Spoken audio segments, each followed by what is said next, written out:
Hello, humans and future AI overlords. What you see on the screen may look really familiar, and we are at that special time every 4 years when we celebrate the Olympics and the Paralympics. Now, this image here doesn't look right. This is an AI created image. I was using Microsoft Designer, and I do have to say, I'm kind of impressed. And I find text to image to actually be a lot of fun. When I first started playing with the Dolly tool that came out back in early 2022, I thought, wow, this is cool. I'm not a creative person. I'm not going to use it. I use text to image all the time now. It's so fun to use it to visualize information. So whether you're a student, documenting for a presentation or a report, you're a creative person in an industry that just needs to create custom graphics, it's mind-blowing the stuff we can create. Now, it does look a little wonky, and that is definitely one of those things where sometimes when you're using text to image, it creates a Mona Lisa for you, for your context of what you're doing. And sometimes it creates something a three-year-old created with a Crayola on the wall in the kitchen. But both wonderful in their own aspect. And I do have to say, I really enjoy using the AI tools to create imagery. It's fun to play around with the prompting. It's even fun when it messes up. I try to have a little bit of silliness and fun, and just try not to expect perfection.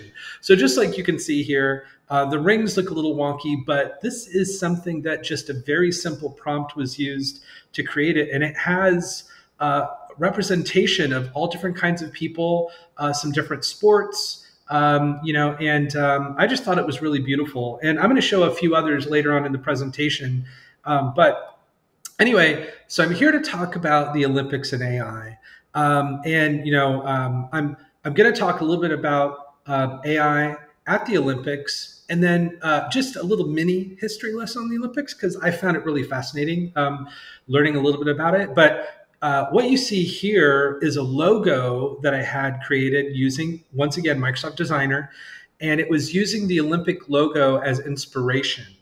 And I just think it's really cool. I mean, it's not perfect, but in a way, like if I were to draw something or create something, it would be far from perfect. But I just felt like this embodied the rings in a new modern style and the colors and stuff. So anyway, this is my personal Olympics logo, and it's fun because you too can create personal art, personal logos, personal graphics. It's just kind of amazing.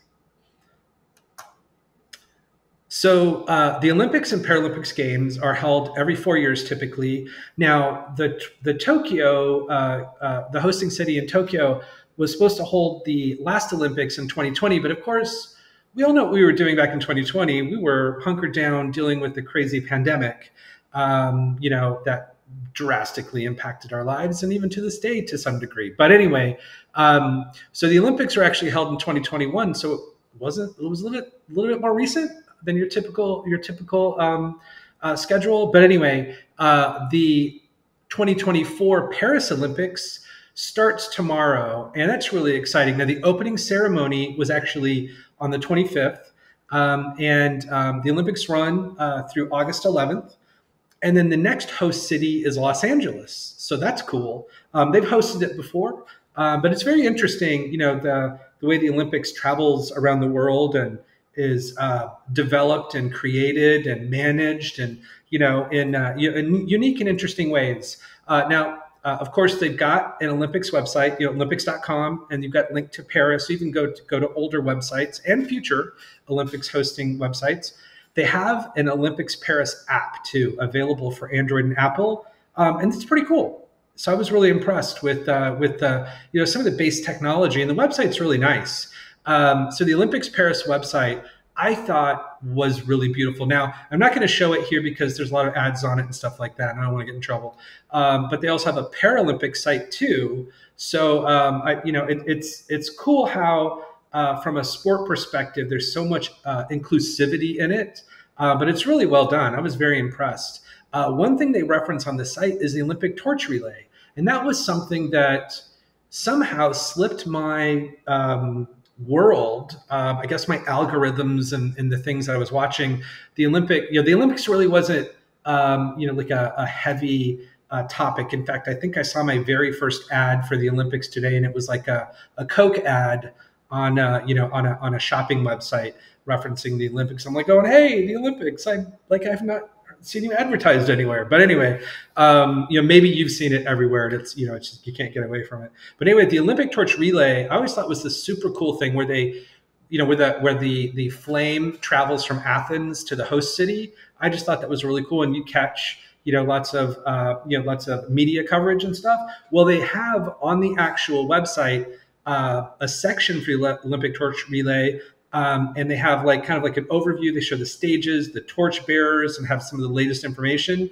This image here, of course, was created in Microsoft Designer, and was just attempting to create a modern, futuristic Olympic torch. So that is my Olympic torch, in digital form. Now, they also have shop.olympics.com. And I do have to say, in past Olympics, I usually buy some Olympic thing because it's just kind of, you want to symbolize, be a part of that experience. So they do have a shop.olympics.com, and they do have multiple teams represented, as well as the general Olympics, shopping experience as well. So, but this is also another picture created with Microsoft Designer. You can see the Olympics logos are off, but it's what I asked for, a person shopping in a store, shopping for Olympics merchandise. And this very much fits that kind of style. So, good job, Microsoft Designer. So AI has been used at past games. It actually has been talked about very openly at the London Olympics, where they basically came up with a kind of an AI set of objectives and stuff like that. But I was really surprised because we were going through a pandemic. The Olympics in Tokyo was not attended by by anyone outside the athletes and coaches and stuff like that. So anyway, but it was interesting that they said they used a lot of AI powered sensors and wearables to capture information around the athletes, which I thought was really cool. So I don't know to what degree that was kind of leveraged, but that is awesome. Like I wear my Apple Watch every day, and it captures all kinds of data about me. I use it for training and movement and, closing those rings. But anyway, they use computer vision cameras for real-time stats, which reminds me a lot of like what IBM does with Wimbledon, which was just recently as well. They use a lot of those computer vision cameras to help augment the human judges and stuff like that. So they had AI-driven robots, and they had it for giving directions and translation. I remember seeing some stuff about that, thinking, wow, that's super cool. And I guess they leveraged autonomous vehicles. And that's become definitely like a more common thing to be used in a lot of big events, but and then facial recognition for security purposes. I guess advertisers also could leverage AI tools as part of the tool set at the Olympics to help with their messages and maximizing their impact and stuff. But the future of AI in the Olympics, the way that they talk about it is they want to facilitate fan trust and safety and security and creating this touchless connected venue. So that's really cool, because I really feel like that's kind of like a modern approach to just how we want to live in this kind of modern, highly technical, highly technology centric world. But one other thing that was really cool is that AI was used to create the theme song for the Tokyo Olympics. And I'm like, wow, I did not hear about that. I thought that's like awesome. So at the Paris Olympics, they too are bringing AI in there. Intel is a big partner that's doing a lot of the AI stuff, and they say they're bringing experiences that are both for fans and athletes and broadcasters. A lot of this fan and athlete experiences are in-person experiences, and then they're going to have interactive fan experiences, Paralympic accessibility features, and 8K live streaming. And this is kind of an Intel AI kind of showcased. And then they're going to be creating like 3D model artifacts and stuff like that, which I think is really cool to keep that for like Olympic history. So imagine, just having that kind of data to look at things in the past. I mean, imagine the kind of VR experiences and stuff you could do with that. But anyway, so they talked about enhancing the fan experience. It looked like they were allowing like people to kind of experience like a virtual Olympic athletic training kind of thing. They were showing people kind of being hooked up to different devices and stuff to simulate different types of Olympic events and stuff like that. So that's kind of cool. And then from a broadcasting standpoint, 8K live streaming. I'm still like just enjoying 4K, which is awesome. But 8K sounds amazing. If you've got the hardware to take advantage of it. And then they said they're going to use AI to do the automatic highlights generation. That's something that's really been around for a little while now, where it can create these video snippets from live video and make it available more quickly to do those replays and stuff like that. So that's cool, but it's neat that they're applying this in the Olympic environment. Big thing around security. So online abuse monitoring. We're a heavily socially media oriented kind of culture, global culture. And dealing with all kinds of horrible hater behavior and stuff. So I think that's cool to stop that. And apparently they had some really good experiences with testing that and stuff like that. Heck, I think we all could use some of that stopping some of that online abuse. But anyway, and then the AI powered video surveillance.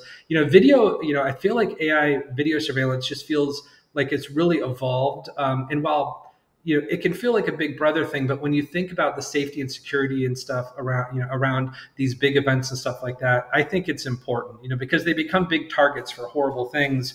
So having that video surveillance just sounds fantastic, and having it AI enabled where you could maybe respond more quickly to catastrophe, which I hope doesn't happen. But anyway, and then improving accessibility. They talked about how athletes that maybe have vision or navigation issues can use AI-powered 3D models in their smartphone to help them navigate venues and how to get to places. I was like, that is very cool. We talked about like in the past, like they've used sensors and stuff like that, but imagine combining those sensors with even smarter AI systems to help analyze athlete data and maybe helping that with training and avoiding injuries and stuff like that. I mean, I think that's super awesome. And then improving judging. Have you ever you watch a sporting event where the judge just like made this horrible call? Oh my gosh, it's like even I notice it. I'm not a super sports guy, but anyway, if it could actually help with the accuracy so that fairness is like really there, that would be great. So, and I know a lot more sports are leveraging technology to do stuff but stuff like that. So yeah, I think that's great. Now you always have to talk about, there's wonderful, incredible benefits in using AI, but there's also concerns. And there's lots of concerns, as far as privacy and security and stuff like that. So, the International Olympic Committee, like most, responsible entities, do, talk about how they're, really thinking about responsible and ethical use of AI. And I know a lot of people talk about it and stuff like that. And I hope that is a deeper discussion that we can, all have more clarity about what that actually means. But in this presentation, just to let you know, I use Google Gemini to research the subject. I used Microsoft Designer to create the images and logos. I used ChatGPT to brainstorm ideas. I'm the kind of person that I don't just shop at one store. And I like lots of different stores and what they have to offer. So that's very much what I feel about with these AI tools, is that there's a lot of different AI tools, and just in the realm of chatbots, whether it's text to text or text to image or whatever, I find each of these solutions having their different strengths and weaknesses and stuff like that. So I use them all. Anyway, so let's just look at some of the really cool content that was created as part of this. So I really enjoyed, this was one of the early images when I asked it to create like a modern, kind of logo. I think I was asking it to do some vector, type of, input as far as the logo. So I thought it was really cool. I mean, I thought a very beautiful, interesting logo. And then, this one here where it was doing the Olympic rings, and it had a set of, it felt like this was really, just very cool modern interpretation of the rings. And it kind of turned into that logo that I have for the main presentation. But you can see it had the 5 rings above it, and then it did this kind of representation below. So I just thought that was really impressive to use the the Olympic, like just telling it to use the Olympic rings as inspiration, but to kind of evolve it into like a more modern interpretation, which I thought is great. And then this is the logo that it generated for my presentation. That I said, hey, this is the one. I love this one. It's cool. It's different. It's not perfect, like not all that. You can't see through all the spaces, it's like that. Like there's the 4 open spaces, but only 3 of them show the background. But the lack of perfection, I think, makes it feel better, to be honest. Anyway, and then this was another version. One of the things you can do with Designer is that you can have it regenerate images or switch them into landscape mode, and then it regenerates them. So I just thought that it created some really beautiful imagery. So this is it here. It's got the Olympic rings in it, and then it's got that modern representation above it, which is what I thought was super cool. Now here's another one I just thought was amazing too. I mean, this looks like the globe with interesting kind of like references to places where the Olympics have been held. So I just thought this was just really stellar, what it created. Here's another one that looks a little bit more like, like the kind of the torch kind of thing, which I thought was cool. And then this was one of the versions that integrated the rings directly into the actual object, what I thought was interesting. And then this was one that kind of like was falling into the one that I used for the presentation, but it was just so artistic and cool. And it's kind of got that MC Escher, like, vibe and stuff. And I don't know, I just really dig these updates. And this one looked a little bit more kind of traditional. It looked clean and modern, and it looked almost like this futuristic city where it was integrating like venues into the logo itself. I mean, that was like pretty cool. So this is like a smaller version of that one image. But anyway, I'm just really impressed with how AI can interpret different things. So really quick, we've had the ancient Olympics. There was a modern revival, growth and challenges in the modern Olympics. So, I mean, the Olympics has been around since 776, which is incredible. So it's been around for a long time. I mean, it was from Olympia, Greece. It was a religious festival honoring Zeus. And it's definitely, but it's been around for so long. That's like incredible. And then it was abolished in 393 AD by a Roman emperor for it being too pagan. I guess there was a modern revival in 1896. And that's when the kind of International Olympic Committee, I think, was formed. And then it was expanded to finally include women and athletes from around the world, which is great. And then they introduced the Winter Olympics in 1924 and the Paralympics in 1960. And then it became this more global event, which, that's definitely true. I mean, the Olympics has been part of like my life as far back as I can remember. So while it's become this really huge, having representation globally, and having the media coverage, global media coverage, it's been a point of political tensions and stuff like that too. There's been issues with, people cheating and stuff like that, which is crazy. And then there's, of course, the commercialization of the Olympics. It's like, man, every 30 seconds there's a commercial, it's kind of crazy. It's like, when can you just watch the sport? Well, I guess you got to go to it. But anyway, and then the modern Olympics, it's really become this celebration of diversity and excellence. Over 200 nations participate. That's amazing. It's been a point of inspiration for many people. I mean, when I was a kid and I was on the swim team, the Olympics was super cool. We had a guy from my swim team, like, was an alternate on the Olympic team, which is like really like amazing. It was this like, this place where like the best of the best go, and it was like incredible. So it's an inspiring place. It's great how they're really advocating for more social causes and change and stuff like that. And they're adapting to the world as we all are adapting to the world. So the modern Olympics is really cool. I've got a couple of resources that came up during the research from Britannica Olympic History website. And then, there's some history on the ancient games as well. But I am really, was really impressed and excited. And I hope you are too. The Olympic Games is starting today. The opening ceremonies is tonight. And then the Olympic Games officially begin on the 26th and run through August 11th. I hope you enjoy the games. Check out the website. Look at some of the technology that they're highlighting there. It's exciting stuff. And thank you very much, and have a great day, and see you in the next video.